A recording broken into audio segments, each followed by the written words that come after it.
চলে যাওয়ার দিকে কিছুক্ষণ চেয়ে রইলাম আমি। মানুষটা বড়ই অদ্ভুত প্রকৃতির। এরপর সারা রুম হেঁটে ছবিগুলো দেখছিলাম, কত সুন্দর করে ফ্রেম করে সাজানো। বিয়ের আগে তো আমাদের দেখাই হয়নি, এত ছবি কোথা থেকে সংগ্রহ করেছে সে। এরপর ব্যালকনিতে গেলাম, দেখি একপাশে একটা গোলাপ গাছ, কয়েকটা ফুল ফুটে আছে, বাকিগুলো এখনো কলি। আমি হাত বাড়িয়ে ছুটে যাব, তখনই মনে হলো রিত ভাই তো বলে গেছে তার ব্যক্তিগত জিনিসে হাত না লাগাতে। এসব ভাবতেই বাড়িয়ে নেওয়া হাতটা আবার গুটিয়ে নিলাম। ফোনের শব্দ শুনে হাতে থাকা ফোনটার দিকে তাকিয়ে দেখি আননোন নাম্বার থেকে কল। আপু কদিন আগে নতুন সিম কিনেছিল, হয়তো আপুই ফোন দিল। আমি ফোন রিসিভ করে কানে তুলতেই ওপাশ থেকে ছেলে কণ্ঠ ভেসে আসে। এই তোর সাহস কি করে হলো অন্য কাউকে বিয়ে করার? কি বলেছিলাম তোকে আমি? তোকে আর তোর জামাই দুজনকেই মেরে দিব আমি। তোর বিয়ের স্বাদ আমি মেটাবো। আমি ফোনটা কানের কাছ থেকে দূরে সরিয়ে নিলাম। কি বিশ্রী ভাষা তার, শুনতে গা রিরি করে ওঠে। এরপর কানের কাছে নিতেই লোকটা আরো কিছু বলতে শুরু করলো। এতদিন আমার ভালো রূপ দেখেছিস, এবার দেখবি আমার আসল রূপটা। কলেজ করলে আবার ফিরবি না বাড়িতে? ফিরবি তো, ক্লাস করতেও তো যাবি। তখন রাস্তা থেকে তুলে নিয়ে যাব তোকে, তখন দেখবো তোর কোন বাপে সে তোকে বাঁচায়। ঘৃণায় ফোনটা কেটে দিলাম আমি। খুব কান্না পাচ্ছে আমার, আমার সাথেই কেন এমন হয়? এই লোকটা কেন এভাবে আমার পেছনে পড়েছে? বাড়িতে থাকতেও ঠিক এভাবেই জ্বালাতো আমাকে।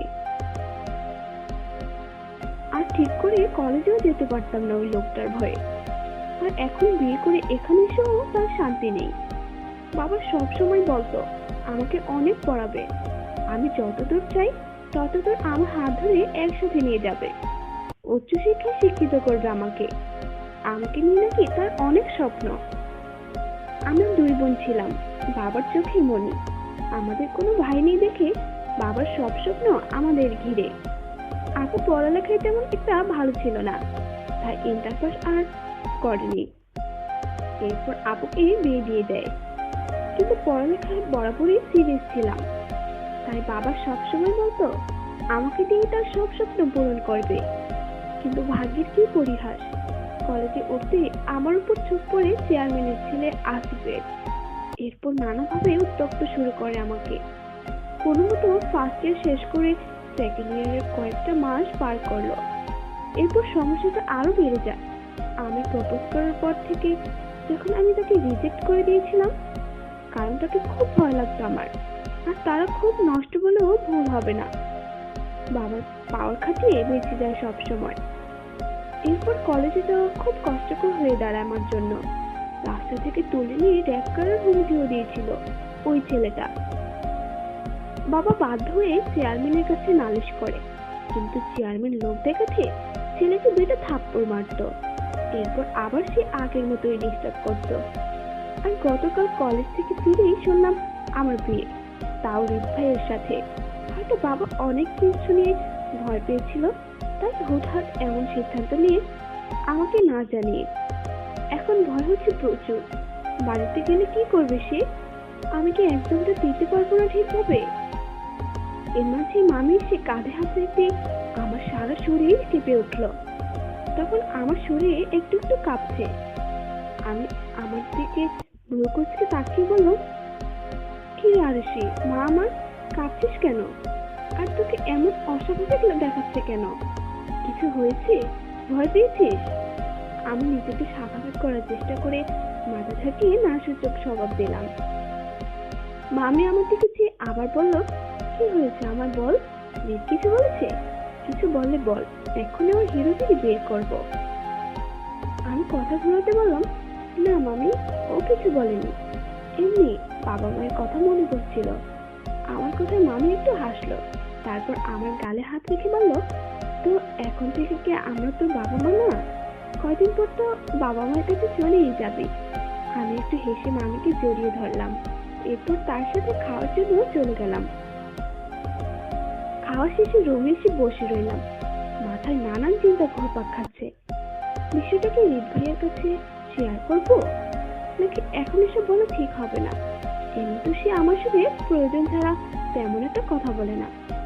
এখন এসব বললে হয়তো আমাকেই খারাপ ভাবতে পারে। না, না বলাই ঠিক হবে। কিছুক্ষণ পর রুমে আসলো রেদ ভাই, ট্রাউজার ও পাতলা টি শার্ট পরা। তাকে দেখে আমার একটু ক্রাশ খেতে ইচ্ছে করছে, কিন্তু খাবো না। আমি এখন ওই মুডে নেই। চুপচাপ বসে আছি, তার দিকে তাকাচ্ছি না পর্যন্ত। আমাকে যে প্রচুর ভাবের উপর থাকতে হবে। তবুও কপাল কুঁচকে তার দিকে চেয়ে বললাম, আজকে কি একসাথে ঘুমাবেন? দিদির সোজা উত্তর, এত শখ নেই আমার। তাহলে আজকেও নিচে ঘুমাবেন? জি না, আমার রুমে অনেক বড় সোফা আছে, আর আমি অন্যদের মতো নিজের বাপের বাড়ি পাওয়ার খাটিয়ে জামাইকে বা বউকে ফ্লোরে ফেলে রাখি না। অনেক কথা রাগ হলো আমার। অন্য কেউ বলতে আমাকেই বোঝালো সে। আমি জানতাম নির্ঘাত এই বেটা আমার ওই বিষয়টা নিয়ে খোঁচা দিবে। কেন যে নতুন জামাইকে বাসরাতে ফ্লোরে ঘুমাতে বললাম, তাও আবার নিজের বাপের বাড়িতে। মনে মনে নিজের উপর খুব রাগ হলো আমার। ইভের রুমে টেবিলের ছোট বক্সগুলোতে অনেকগুলো বই তাক করে রাখা আছে। এক পাশে ডাক্তারের বই আর অন্য পাশে কিছু উপন্যাসের বই। অথচ আসার পর থেকে এগুলো থেকে চোখই পড়লো না আমার। ইভে ওখান থেকে একটা উপন্যাসের বই নিয়ে ব্যালকনিতে চলে গেল। আমি হাঁ করে তাকিয়ে রইলাম তার দিকে। বাবা, এই অনুভূতিহীন মানুষটা আবার উপন্যাসও পড়ে। আমি ছোট থেকে খুব গল্প প্রেমী।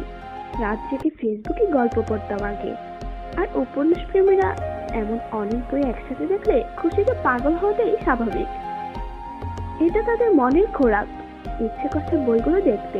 কিন্তু সে তো বলল তার জিনিসে কেউ হাত দিতে পারে না, তার অনুমতি নিয়েই পড়তে হবে। আর এখন মন মেজাজও ভালো নেই, প্রচুর চিন্তা ঘুরপাক খাচ্ছে মাথায়। আপাতত নিজেকে একটু বিশ্রামে নিতে হবে। চুপচাপ বিছানায় শুয়ে আছি আমি। মাথায় খুব চিন্তা ঘুরপাক খাচ্ছে। দুপুরের আগেও বাবা মায়ের সাথে ছিলাম, আর এখন তাদের জন্য প্রচুর চিন্তা হচ্ছে। ওই বাজে লোকটা বাবার কোনো ক্ষতি করবে না তো? খুব চিন্তা হচ্ছে আমার তাদের জন্য। আবার মনে হচ্ছে লোকটা যদি ঢাকায় চলে আসে, যদি রিক ভাইয়ের কোনো ক্ষতি করে। না, এসব কি ভাবছি আমি? চিন্তার জন্য আমার পিছুই ছাড়ছে না। ব্যালকনিতে উকি দিয়ে তার দিকে তাকালাম। খুব মনোযোগ দিয়ে উপন্যাস পড়ছে সে। চিন্তাগুলো এক পাশে রেখে চোখ বুজে রইলাম। এই বুঝে ঘুম এসে সব চিন্তা দূর করে দিবে। কিন্তু ঘুমও আসছে না আজ। কিছুক্ষণ পর বারান্দা থেকে রুমে আসে রিক ভাই। আমি ঘুমানোর ভান করে চোখ বুজে আছি। তিনি বইটা জায়গায় রেখে আমার পাশে এসে বসলেন। খুব মায়াবী দৃষ্টিতে আমার দিকে তাকিয়ে রইলেন কিছুক্ষণ। হঠাৎ ওনার এমন আচরণ মাথায় ঢুকছে না আমার। তিনি আমার গালে হাত রাখতে গিয়েও আবার হাতটা সরিয়ে নিল, হয়তো আমি জেগে যাব এটা ভেবে। তার এমন মায়াবী দৃষ্টি যেন আমার ভেতরে তোলপাড় সৃষ্টি করছে। কেমন যেন অস্থির অস্থির লাগছে আমার। কেন লাগছে তা জানি না। সবে 18তে পা দিলাম।